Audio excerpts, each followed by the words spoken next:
Oke. Sedikit informasi nih. Aku mau coba share tentang ilmu komunikasi nih. Komunikasi buat internal dan eksternal. Internal buat eksternal tuh ngapain aja sih? Nih, satu.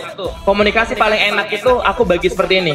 Ada komunikasi kita dan teman-teman gitu ya, ataupun kita dan atasan, ataupun kita dan keluarga, dan ada cashnya. Karena sengaja komunikasi itu biar menyenangkan gitu.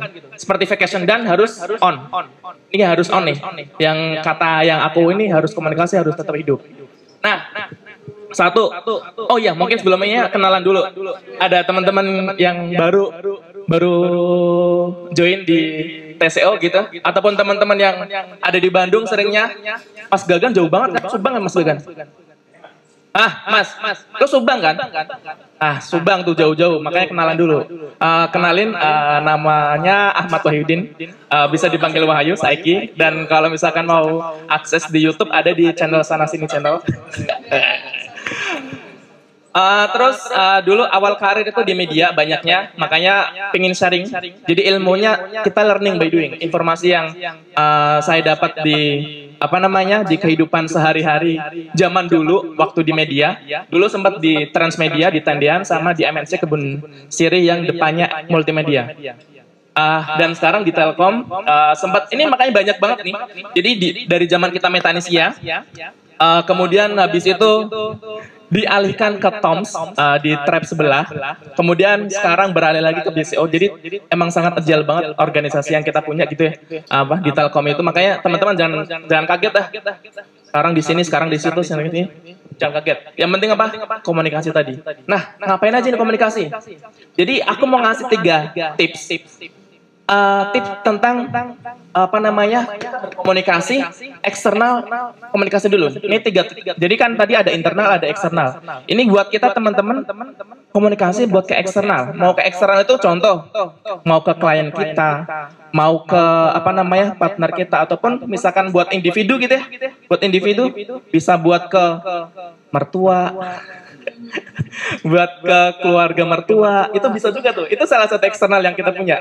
Nah, tapi kita biasanya di komunikasi di eksternal itu aku kasih 3 tips. 1, kita harus kalau berkomunikasi itu punya body language. Karena apa? Body language itu mempengaruhi 70% materi yang teman-teman sampaikan. Contoh, kan biasa presentasi nih, Mas Yoma misalkan ke Unjani gitu. Kenapa sih kok geleng-geleng? Oh, udah ada Bian. Pak Twinto ada apa dengan Unjani, Pak Twinto? Iya. Oke, makanya pokoknya saat presentasi ke klien gitu ya, apalagi ke klien side gitu ya. 1, apalagi presentasi, nanti aku kasih tips. Gimana sih tipsnya saat presentasi online dan offline? Makanya yang pertama kita kasih body language. Karena body language menentukan banget nih. Lu bakalan didengar atau enggak, itu tergantung body language-mu. Nih yang kedua, kita tuh harus punya energi positif gitu ya. Energi positif jangan sampai kita menyampaikan materi tapi loyo, terus baca, terus nadanya enggak, intonasinya enggak dimainin, itu bahaya. Itu pengaruh banget. Tone suara teman-teman tuh pengaruh sama audiens yang diajak bicara. Dan yang ketiga nih, harus fun. Jadi kalau misalkan fun itu gunakan waktu yang Anda punya saat di depan audiens buat mereka tidak mengalihkan fokus. Contoh, kita lagi ngobrol nih, lagi presentasi, tiba-tiba ada yang ke toilet berkali-kali. Ya, selamat datang Mbak, silakan. Kemudian ada yang beberapa kali dia masih uplek, masih kerjaan. Makanya kita sedikit kasih sesuatu yang menyenangkan biar audiens itu balik lagi ke kita. Nah, tipsnya ini. Kita ngomong body language nih. Karena body language itu sebenarnya kalau kita mau ngasih ini posisi teman-teman online kelihatan nggak? Kameranya kelihatan ya. Posisi berdiri pun itu menentukan body language kita saat present offline gitu ya. Kemudian online pun body language jangan salah, ada juga nanti ada tips-tipsnya. Karena body language itu saat teman-teman ngomong ke audiens offline ataupun online itu pengaruhnya 70% dari informasi yang diterima audiensnya teman-teman. Oke. Nih udah masuk ke daging nih. Teman-teman yang ada di sini sama yang di online, informasi aja. Ilmu personality development ini mahal. Kalau teman-teman cek di Google, mau ikut pelatihan di semua ringin ataupun ISQ, itu harganya 4 sampai 7 juta tuh. Personality development. Nah, siang ini di TSO gue kasih free, gratis buat teman-teman. Karena gini, ini ilmu nggak cuman sampean dapetin cuman di sini di aplikasiin di kantor doang, enggak. Sampai keluar pintu TSO itu, keluar teman-teman butuh nih nama ilmu ini. Makanya nih, nanti teman-teman misalkan di kantor baru, di tempat baru, di klien baru, di track baru ataupun di mana, ini perhatiin ini nih. Ini tips gratis gue kasih. Nih, satu, saat online dan offline. Kita bedah yang online ya. Aku punya waktu nanti sampai jam 11.40-an. Nanti kita akhiri, nanti sebelum teman-teman graduation gitu ya. Online presentasi. Mas Wahyu, emang bisa kita body language saat di depan laptop gitu ya? Jawabannya bisa banget. Caranya gimana? Eye contact. Gila kali lu. Depan laptop eye contact, mau eye contact sama siapa? Nih, teman-teman, laptop teman-teman kan saat online presentasi mau Zoom ataupun apa namanya? Via Teams gitu ya. Kan ada kameranya. Kamera yang nyala contoh seperti ini nih. Itu anggap itu matanya klien teman-teman. Contoh. Kita tuh merasa dihargain saat gue ngobrol sama Mas Yoma, sama Mas Arif gitu ya. Gue ngobrol, terus gue natap matanya gitu. Itu cara menghargai orang. Jangan sampai gue ngobrol, Mas Arif, motor lo ada di mana sih? Oh bisa kali gue bonceng nebeng ke sana. Tuh. Kita kan ngobrol sama orang impolite gitu, nggak sopan saat kita nggak menatap matanya. Itu cara menghargai orang. Nah di online pun sama. Saat teman-teman presentasi online, pakai laptop, matanya itu jangan kemana-mana. Dilihat nggak enak, rasain coba. Saat teman-teman meeting gitu ya, laptopnya nyala, kameranya nyala, ada gambar kita, terus mata lu kemana? Kesana, ambil roti sambil bikin, enak gak dilihat? Enggak, makanya refleksi ini tuh. Makanya eye contact tuh, seperti offline juga sama. Jadi caranya, nih, eye contact, caranya gimana? Kamera nyalain. Teman-teman, energinya akan beda saat teman-teman present ke klien, ataupun ke partner, ataupun ke atasan. Kamera nyala sampai kamera mati, beda banget rasanya. Jujur, beda. Feel-nya, energinya, beda. Yang tadinya atasan mau marah-marah ke kalian, klien mau komplain, ini AR-nya ancol gimana nih? Gimana nih muter-muter terus nih, gini-gini. Lo matiin itu kamera. Beda rasanya saat lo udah proper. Apa namanya? Kita tuh udah siap gitu. Udah siap mau meeting sama klien, kamera lo nyalain.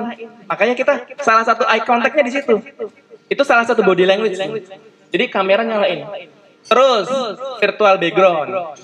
Penting. Walaupun online, virtual background itu penting. Apalagi teman-teman yang present ke klien ataupun antar direktorat gitu ya. Virtual background penting. Oke lah, teman-teman di rumah. Fine. Rumah teman-teman bagus, mewah, oke, fine. Tapi kan nggak melulu belakang kita mungkin ada jemuran, ada sempaknya ibu-ibu teman-teman gitu. Ada sepeda, ada piring cucian kotor gitu. Itu memungkinkan banget kalau kita nyalain video terus nggak pakai virtual background. Nah biasanya virtual background itu kan biasanya di kantor kan udah dibikinin tuh sama tim desain. Oke. Itu salah satu menunjukkan ya teman-teman proper saat present ke klien gitu ya. Oh, Mas Yoma dari Telkom. Oh, Mbak Aci dari Tokopedia. Ketahuan gitu. Karena itu salah satu entitas teman-teman sepele sebenarnya virtual background, tapi lebih proper aja. Bayangin nih, teman-teman meeting online via Zoom gitu ya. Kameranya mati, cuma ada tulisan doang, misalkan Arif. Sama dibandingin teman-teman meeting online, terus kameranya nyala, dia udah proper gitu ya.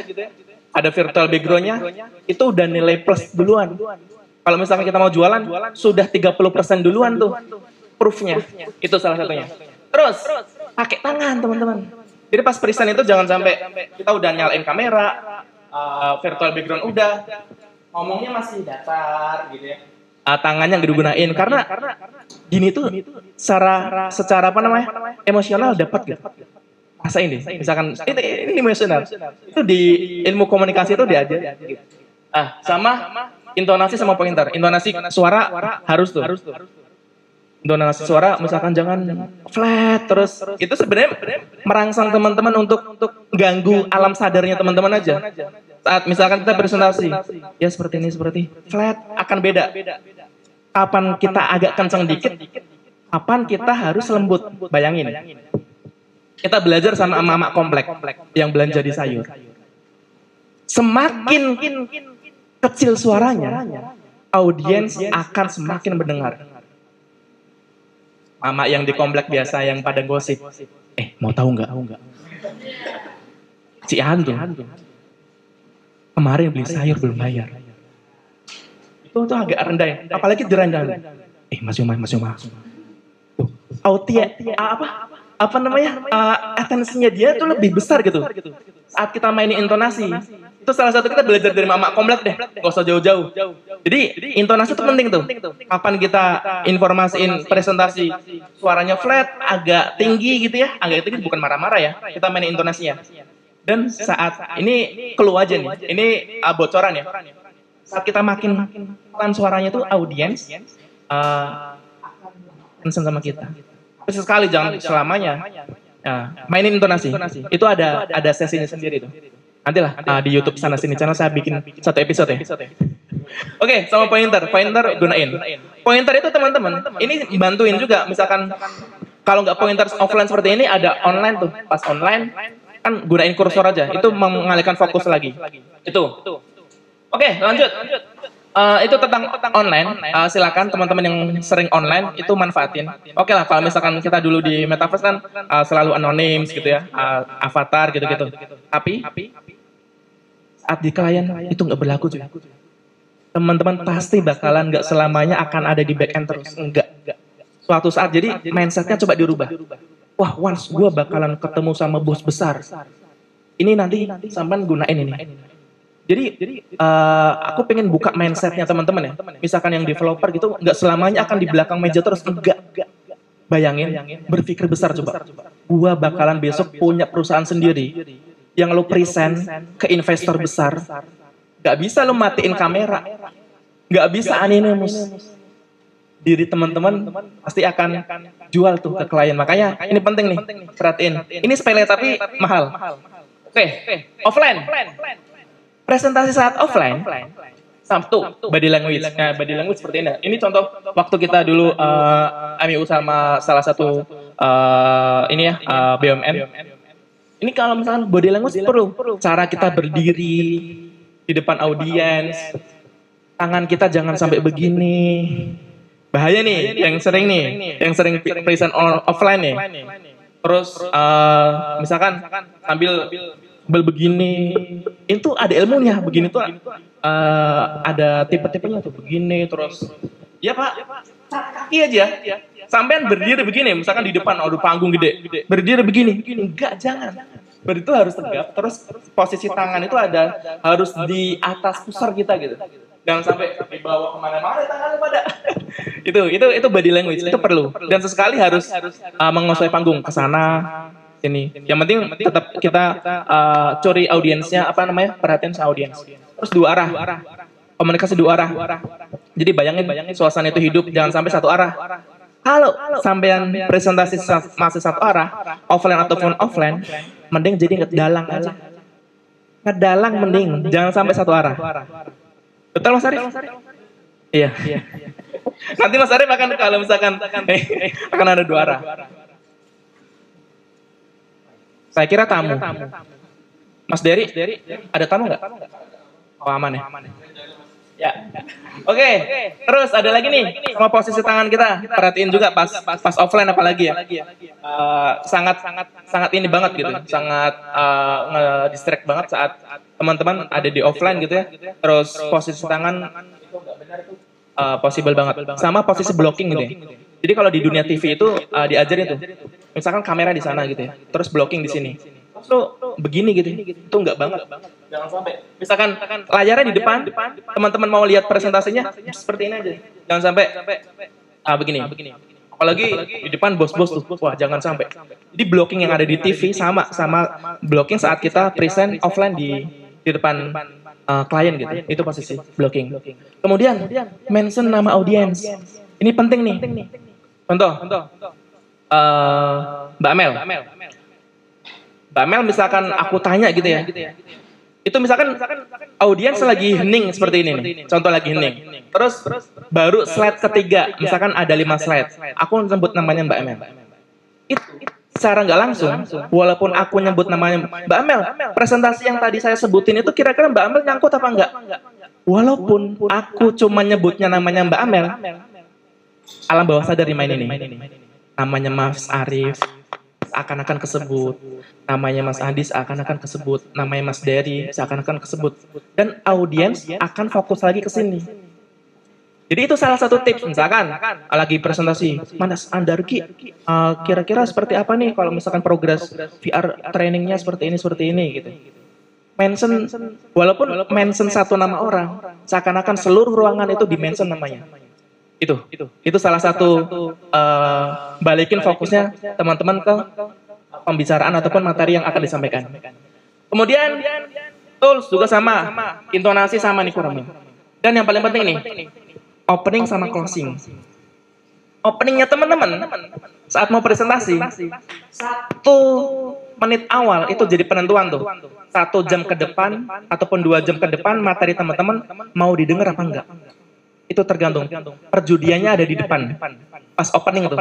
Misalkan openingnya udah biasa aja. Kan sering ya. Biasa narasumber kan sering opening itu macam-macam tuh. Ada yang dari pantun dulu, salamnya 3 kali, apalah. Itu sebenarnya salah satu trik. Awalnya itu biar denger dulu, baru nanti ke depannya didengar terus gitu. Dan closingnya akan kelihatan. Oke, energi. Jadi teman-teman, energi itu sebagai induksi, teman-teman menyampaikan materi ke audiens. Makanya energinya keep terus, harus positif terus. Nah, gimana cara ini? 1, senyum. Jadi senyum itu nggak harus wajib, tapi kudu sebenarnya. Contoh, kita mau ketemu sama orang, kemudian mau kenalan. Kesan pertama itu emang kita harus senyum dulu. 1 senyum itu misalkan dia balis senyum juga, itu udah 20%. Teman-teman mau present ataupun teman-teman mau ngobrol, itu bisa diterima. Oke, selamat datang Bapak Yonanda. Selamat datang. Izin Pak Yonanda, izin. Oke, kemudian gimana sih cara keep energinya juga gitu ya? 1, tetap teman-teman apalagi yang sering di depan gitu ya, senyum jangan pelit-pelit lah. Tapi jangan keseringan juga. Atur timing. Kemudian saat jabat tangan, ini sering nih, misalkan Mas Fikri ketemu klien, gitu ya. Terus kan biasa kenalan tuh. Nah, biasanya jabat tangan kita pun akan dilihat sama klien. Aku pernah datang sama tim gitu ya. Dia langsung ditegur sama kliennya. Kenapa sih bro, lemes banget gitu ya? Misalkan dia salaman begini. Nah, gunain salaman itu, shake hand-nya teman-teman itu kelihatan. Semangatnya tuh kasih lihat gitu. Tapi jangan kekencangan juga, lu pelintir juga nanti jangan bahaya. Tapi at least energinya berasa gitu. Halo Pak, dengan Wahid Pak. Oh itu karena kesan pertama. Salaman kenalan itu kesan pertama. Makanya nanti teman-teman mau present didengar atau enggak itu tergantung kesan pertama itu. Salah satunya cara salaman, jangan sampai salaman gini doang, nempel doang.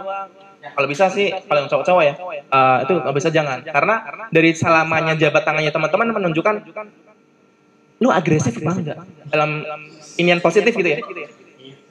Itu salah satu. Terus kemudian datang lebih awal. Harus datang lebih awal. Misalkan nih, lu mau presentasi jam 10. Datang jam 10 itu artinya telat dalam ilmu komunikasi. Jangan lo nginep di kantor. At least 15 menit atau setengah jam sebelumnya. Karena bayangin, teman-teman bos di satu perusahaan, terus ada vendor nih mau datang. Bosnya belum datang, dia udah nongkrong duluan di resepsionis misalkan. Itu udah nilai plus sendiri. Udah 15% tuh. Teman-teman udah diterima di sana. Tergantung nanti silakan. Maksudnya tunjukin itu, datang duluan itu udah nilai plus sendiri. Dan ini nggak main-main, dan ini sangat works banget di dunia komunikasi tentunya itu. Nah, terus kuasain materi ya, itulah. Itu nggak usah diajarin, teman-teman udah jagonya. Salah kuasain materi. Kemudian hidupkan suasana saat presentasi gitu. Jangan sampai presentasi itu teman-teman baca satu arah gitu. Lainnya bayangin. Teman-teman misalkan presentasi 1 jam atau 2 jam gitu. Sendiri tanpa sesekali lempar ke sana gitu. Dan itu satu arah. Terus diakhiri dengan beberapa pertanyaan teman-teman, ngulang lagi, itu jangan sampai. Yang penting ini nih, hidupin suara, 2 arah, sebut nama audiensnya kayak tadi, itu cara memfokusnya misalkan udah mulai jenuh gitu ya. Sebut namanya satu-satu, nggak usah satu-satu juga sih, sebut beberapa pertanyaan. Dan yang paling inti dari sini apa? Haunya, presentasi, jangan baca. Udah nggak coba? Apa yang presentasi? Ya, presentasi jangan baca. Ini tips nih. Teman-teman oke lah jago PowerPoint. Jangan sampai teman-teman nulis materi itu tulis seperti Word gitu. By point-nya aja. Teman-teman bayangin. Lebih suka dibacain apa diceritain? Mas Arif, lo suka diceritain apa dibacain? Diceritain. Tuh, by pointer. Lu presentasi by point. Jangan lo baca. Ya, metanesia adalah ini dan itu Fred. Jangan. Produk apapun itu, teman-teman mau jualan itu, kalau presentasi jangan baca. Ambil poinnya, ceritain ke depan. Namanya juga PowerPoint. Kalau teman-teman masih baca kayak gitu, teman-teman artinya apa? Nggak punya power, nggak punya poin tuh. Namanya juga PowerPoint, teman-teman. Tuh. Itu semua tadi. Jadi intinya itu, presentasi jangan baca. Lu ceritain sampai ini message-nya. Karena energinya kan beda saat teman-teman bacain ke teman-teman audiens gitu, sama ceritain poin by poinnya. Itu message yang untuk kita dapat energi. Oke, masih 5 menit. Yang ketiga, jadi penentuan ya. Yang tadi saya awal, kita tuh presentasi harus fun gitu. Caranya itu tadi, opening sama closing itu menentukan. Jadi pas teman-teman apapun itu mau online atau offline gitu, cari sesuatu yang beda. Karena itu bakal menentukan, misalkan presentasi mau teman-teman 1 jam gitu, penentuan tuh di 1 menit awal. Nah, caranya gimana? Oke. Biasanya show must go on. Biasanya kan pemateri yang ada di depan offline ataupun online biasanya sering kendala tuh. Misalkan tiba-tiba mic-nya mati, show must go on aja. Tiba-tiba materi yang nggak disampaikan misalkan nggak muncul, harus tetap ini. Ada beberapa kejadian sebenarnya. Waktu itu yang saya ajak ke PHR siapa waktu itu ya? PHR yang di Sumatera, Riau, Abian bukan ya? Bukan. Itu ada salah satu. Jadi kita lagi present tiba-tiba di hotel itu ya. Tiba-tiba ada gelas pecah sama waitersnya. Itu semua orang langsung pada fokus ke sana. Kalau misalkan kita nggak bisa improvisasi, nggak bisa show must go on, itu semuanya pandangan pada mikirin orang yang tadi kejatuhan piring itu, dan itu tak jadiin contoh. Nah, ini Pak, ini salah satu. Kalau misalkan kita training nggak pakai VR training. Nah, kalau misalkan kita kan mengurangi sedikit risiko saat kita training beneran gitu ya. Dan itu akan tertusuk tuh, gelas-gelas atau piring-piringnya. Nah, kalau menggunakan VR training, visual tuh. Baik Oculus, teman-teman mau mengurangin accident. Itu langsung tak jadiin contoh. Itu salah satu contoh aja sih. Pokoknya ada apapun itu, jangan mudah terdistract. Kalau lagi presentasi, gitu. So much go on. Kemudian improvisasi tetap sesekali teman-teman bisa selipin jokes gitu ya.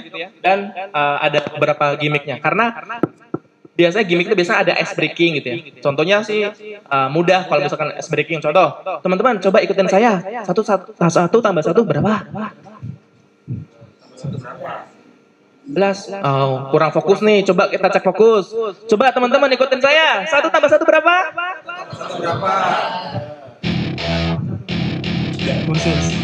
Udah fokus belum nih?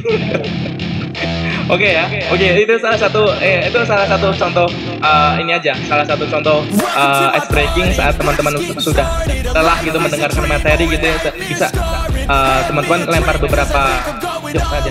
Makanya banyakin gimmick tuh presentasi. Poinnya sih apa? Cuma satu, biar fokusnya audiens itu ke teman-teman gitu, ke narasumber. Itu sih poinnya. Selanjutnya ini jadi poin terakhir. Jadi tadi 3 buat teman-teman ke eksternal. Teman-teman mau present ke klien ataupun ke atasan teman-teman ataupun ke line direktorat, pergunain itu. Jadi ada beberapa tips untuk online sama offline gitu ya. Itu tolong dicamkan baik-baik. Karena itu sebenarnya kita bisa bahas in detail gitu ya, in detail. Tapi itu nanti lain kesempatan. Yang penting teman-teman tahu posisinya saat kita presentasi online sama offline apa sih yang harus dilakukan itu. Karena kadang kita nggak sadar kalau kita nggak ada yang reminder gitu. Nah, untuk internal nih, kita harus satu energi. Nanti dimanapun teman-teman berada gitu ya. Harus tim yang ada di depan harus satu energi sama tim yang ada di belakang. Begitupun sebaliknya. Kita lihat loadnya tim belakang, tim depan pun harus satu energi gitu ya. Kemudian kita harus respect apapun keputusan manajemen, kita harus respect dan kita harus menganggap qadarullah. Teman-teman harus beranggapan gitu. Kita yang masih di sini ataupun nanti kita di tempat sebelah gitu ya. Coba tanamin, itu qadarullah. Kalau misalkan teman-teman tanamin itu dan langsung nge-twist itu yang terbaik, insya Allah rezekinya teman-teman bakalan baik di kemudian hari. Kemudian no limit. No limit itu kita kerja itu jangan sebatas job desk aja. Kerja itu jangan cuma sebatas OKR gue cuma ini kok, gue nggak mau ini ngerjain ABCD, itu di luar OKR gue. Ada satu contoh. Setrum. Ada salah satu contoh di lapangan sebelah gitu ya. Ada anak magang. Anak magang itu kita coba ini minta tolong. Mbak, minta tolong dong temenin Mas A ini untuk presentasi. Nanti dibantuin catatan MOM-nya. Dijawab, Mas mohon maaf, itu bukan tugas saya dari kampus. Tugas saya dari kampus cuma digital marketing aja. Dia aja begitu. Coba bayangin teman-teman. Itu ada satu case ini. Dan sebagai informasi, apalagi pekerja media waktu dulu, anak magang, lulusan S2 komunikasi dari manapun itu, masuk ke media. Misalkan dia lagi jurnalis, megang kameramen gitu ya. Misalkan dia mau magangnya untuk kameramen salah satu program TV gitu. Mau tahu teman-teman? Dilakukan sama personal asisten yang ada di media sana. Dia cuman disuruh bikin kopi. Nggak dikasih kesempatan untuk megang kamera, untuk melaporkan pekerjaannya itu ke kampus. Nggak langsung, ada prosesnya. Makanya teman-teman media itu fight-nya kenceng banget. Jadi dia bakalan dikasih kesempatan megang kamera buat anak magang itu. Nanti di ospek dulu tuh. Kuat apa enggak? Kan biasanya orang-orang media itu terkenal kalau belum sampai dia bahasanya gini. Anak media itu enggak disebut anak media kalau belum kena tipes tuh. Itu mungkin teman-teman punya teman-teman yang ada di media tanya. Belum kena tipes, belum diajar. Karena aku sampai menemukan titik di mana teman sendiri itu dia campers emang. Bininya melahirkan di hari itu. Dia masih ada di lapangan golf ngesut Indonesia Master itu. Bininya di itu. Dia masih megang nih. Bukan bisa dialihkan apa-apa. Responsibility-nya kenceng banget. Nah, mungkin itu salah satu nilai plus kalau kita melihat contoh di media sana. Makanya kalau misalkan ada anak-anak magang seperti ini baru magang nih. Ini baru magang nih. Oke, bener, dia nggak salah.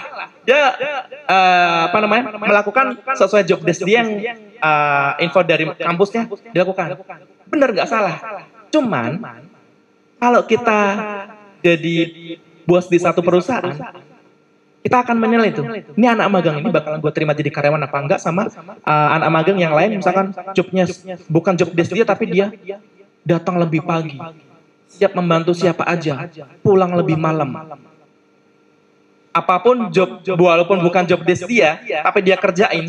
Kalau aku sebagai owner perusahaan suruh milih A sama B, ya realistis gue bakalan milih B. Karena loyalitas. Makanya ini yang terakhir, no limit. Jadi kita kerja jangan cuman based on OKR aja. Oh ini OKR aku kita kerjain. Oh ini job desk aku kerjain. Karena apa? Ini konklusinya.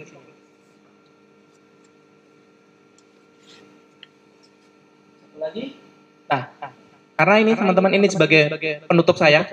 Jadi karena teman-teman tanamkan dari diri hati. Karena apa? Bekerja itu ibadah. Maka sempurnakanlah syarat, rukun, dan wajibnya. Oke, itu aja dari saya. Semoga bermanfaat. Assalamualaikum warahmatullahi wabarakatuh. MC-nya? Oh ya, gue MC ya? Gue sampai lupa gue MC juga. Lo yang Mbak Amel ya? Gue suruh materi, gue suruh MC juga. Oke, masih ada waktu 15 menit. Ada 15 menit, kita tanya jawab apa langsung graduation? Bu Hani mungkin lebih graduation dulu sebelum nanti kita jam 12 kita makan sama-sama. Iya Pak Twinto. Aku nanya boleh nggak? Boleh Pak. Ada tips apa sih ceramah atau cara di atas mimbar nggak? Tapi bukan mimbarnya digebrak-gebrak ya, bukan ya? Kayaknya itu tahu tuh aku itu siapa itu aku tahu Pak. Tips bicara di atas mimbar. Ya. Tips untuk bicara di atas mimbar. Biasanya ada beberapa. Sorry. Ini dalam rangka khutbah atau bicara seperti biasa Pak Twinto? Kalau khutbah kan pasti nggak boleh dibantah. Ya kultum lah gitu kan. Apa di kadang-kadang kan juga di panggung dikasih mimbar itu kan. Iya. Nah itu. Tipsnya satu Pak. Pasti kalau di atas mimbar kan ada itunya Pak ya. Ada mikrofon yang di atas mimbarnya. Ya mungkin. Betul. Mungkin body language-nya mungkin sama Pak. Sama. Misalkan mimbarnya itu ada dua tipe. Ada tipe dua mimbar Pak. Mimbar pertama yang kelihatan kakinya dari audiens. Dan ada mimbar yang tipenya menutupi seluruh badan kita. Nah, kalau saat menutupi badan kita mimbarnya, itu posisi kakinya teman-teman yang berbicara di atas mimbar bebas. Mau ngapain aja bebas. Yang penting posisi tangannya ditaruh di atas. Kan biasanya di atas mimbar kita itu ada yang buat ini tangan kan, Mbak? Ya kan? Nah, itu jangan sampai contoh gini deh. Mana ini mimbar? Oh, ini contoh. Ini contoh mimbar, Pak. Misalkan Pak Twinto ini misalkan mimbarnya Pak. Kelihatan nggak Pak? Iya. Nah, jangan sampai kita bicara di atas mimbar itu tangannya begini Pak. Nah, terus megang mic-nya begini. Assalamualaikum warahmatullahi wabarakatuh. Jangan sampai. Tetap ada tipe ataupun tipsnya body language juga Pak di atas mimbar. Harus tetap posisinya jangan sampai kita apa sih namanya? In kayunya gitu loh. Pokoknya sikap kita di atas kayunya itu jangan sampai Pak. Karena itu akan kelihatan seperti orang yang tanpa mimbar, terus posisi tangannya begini. Itu yang kalau misalkan mimbar. Betul, itu bisa.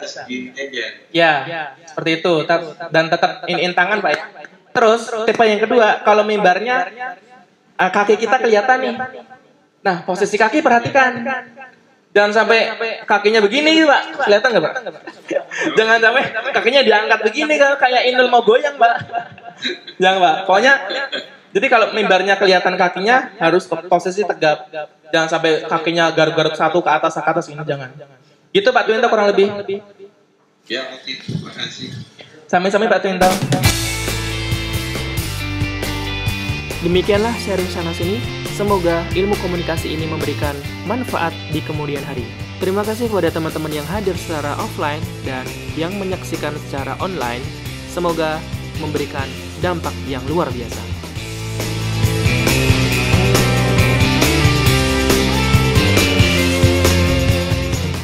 Sepertinya kita undur diri. Sampai ketemu lagi di Sana Sini Channel.